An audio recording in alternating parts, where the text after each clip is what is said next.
नमस्कार, NB news Bharat देख रहे हैं आप और मैं हूं आपके साथ यशस्वी पाठक। गोरखपुर में नगर निगम के चुनाव के आज रिजल्ट आने वाले, ये परीक्षा थी और कहा जा रहा था कि, और वैसे आपको बता दूं कि इलेक्शन जब भी होते हैं गोरखपुर एक हॉट सीट के तौर पर माना जाता है। और इस इलेक्शन में, नगर निगम चुनाव के इस इलेक्शन में दो पार्टियां आमने सामने थी, बहुत टकराव हुआ समाजवादी पार्टी और भाजपा में। आज रिजल्ट आ गए हैं और लगभग जीत सबकी तय हो गई है।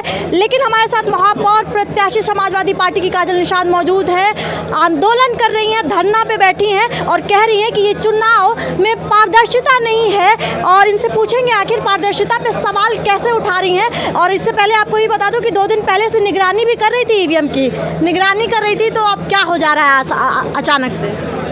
जब पूरा वोट ही पड़ा है 3,62,000, कुल मत इतना ही पड़ा है, तो फिर कैसे बता दिया कि 5 लाख हो गया? हाँ।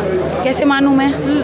तो मैं कैसे मानूं कि पारदर्शिता वाला चुनाव हुआ है या निष्पक्ष चुनाव हुआ है? या जो हम हाथ जोड़कर सभी अधिकारियों को बोल रहे थे, हम इनके ऑफिस जा रहे थे, सब आरओ अधिकारी जो थे और जो एडीएम साहब थे उनको और पर्यवेक्षक मैडम थी, उनको हमने हाथ जोड़कर बोला था कि चुनाव जो है वो निष्पक्ष करवाइएगा, पारदर्शिता वाला चुनाव होगा।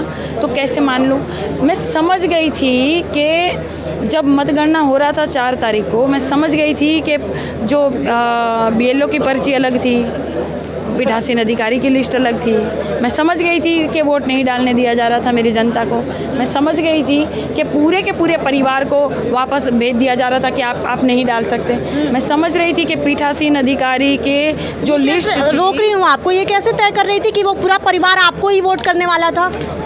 मुझे करे या ना करे भाई, परिवार वोट तो करे, मुझे करे या भाजपा को करे। अच्छा, वोटिंग करने ही नहीं दी गई, आप ये आरोप लगा? हाँ, तो करने ही नहीं दी ना।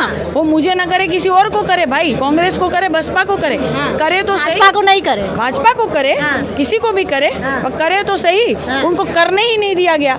ये क्या लोकतंत्र है कि राजतंत्र है? तो बता दे ना, तो बता दे कि ये हमारा मेयर है, सुनो जनतागण, ये हमारा मेयर है, सुनो जनतागण, ये विधायक होगा, और सुनो ये हमारा सांसद, ये फेवरेट हमारा है बाबू, ये सांसद होगा, ये हर हर महादेव बोलता है, ये हमारा सांसद होगा। बोल दे, काहे चुनाव करवाते हैं? काहे चुनाव, काहे गरीबों को एकदम से ऐसे जानलेवा या धूप में घुमाते हैं या चुनाव करवाते हैं? काहे गरीबों को इतनी मेहनत करवाते हैं? काहे ये बताते हैं कि आपको भी हक है लड़ने का? हाँ, जब लड़ने की किन परिणामों की उम्मीद कर रही थी आप? कितने वोट? और क्या अगर मैं आपसे पूछूं, इस पूरे कह रही हूँ निष्पक्ष चुनाव हो, चाहे मैं हार ही जाऊँ, चलेगा, मंजूर है मुझे।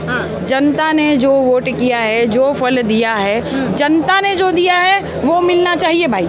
इनके आंकड़ेगा, मंजूर है मुझे। जनता ने जो वोट किया है, जो फल दिया है, जनता ने जो दिया है वो मिलना चाहिए भाई। इनके आंकड़े और जनता के आंकड़े मेल नहीं खा रहे ना। हाँ, जब 3,62,000 जनता ने वोट किया है तो ये कैसे कह देंगे कि 5 लाख की वोट पड़ा है? तो ये किसके वोट है? ये किसके फल है? आपके फल नहीं चाहिए, हमें जनता के फल चाहिए, जिसकी हम दिन रात यहाँ रक्षा कर रहे थे। चुनाव लड़ने के बाद आती थी मैं, दिन रात यहाँ हम लोग रक्षा कर रहे थे, दिन रात रखवारी कर रहे थे। जनता ने कहा था कि बहनी रखवारी करना, कहीं वोट चोरी ना हो जाए। लगातार हम रखवारी कर रहे थे, सारे हमारे जितने साथी थे और समाजवादी के वरिष्ठ पदाधिकारी सब दिन रात रक्षा कर रहे थे। और वो मतलब क्या था, फिर किसकी रक्षा हम लोग कर रहे थे? बेवकूफ़ थे हम लोग, का मजाक बनाया जा रहा था, हमें बता दिया जा रहा था कि तानाशाह जाने दो, रक्षा करो। लेकिन वोट तो हम अपने हिसाब से ही, फैसला तो हम अपने हिसाब से करेंगे। ये होता है क्या? आपके कर्ताओं से धक्का मुक्की भी हुई है, उस पर क्या कहेंगे? मेरे पतिदेव बोले कि भैया ये कंप्यूटर सही नहीं है क्या आपके, जो है वो पुराने ज़माने का कंप्यूटर है। तो कह रहे कि चली जाइए यहाँ से, धक्का मार के खींच के लेके जा रहे। मेरे भाई ने आपत्ति की, अरे भैया रुकिए, ऐसे मत बात कीजिए, रुकिए, लोकतंत्र है। तो उसको खींच के लेके जा रहे और मुझे भी जो पुलिस मैम थी वो खींच के लेके जा रही है। तो भाई ये निष्पक्ष नहीं है। मुख्यमंत्री गढ़ में निष्पक्ष चुनाव। दोबारा भी काजल निषाद मिलेंगी तो उनसे सवाल कई सारे हैं वो करने हैं और सीधा सीधा आरोप लगा रही हैं कि ये पारदर्शिता भरा चुनाव नहीं है, ये पारदर्शिता भरा परिणाम नहीं है, क्योंकि इन परिणामों की उम्मीद खासतौर पर समाजवादी पार्टी या फिर कहूँ काजल निषाद महापौर पद के लिए नहीं कर रही थी।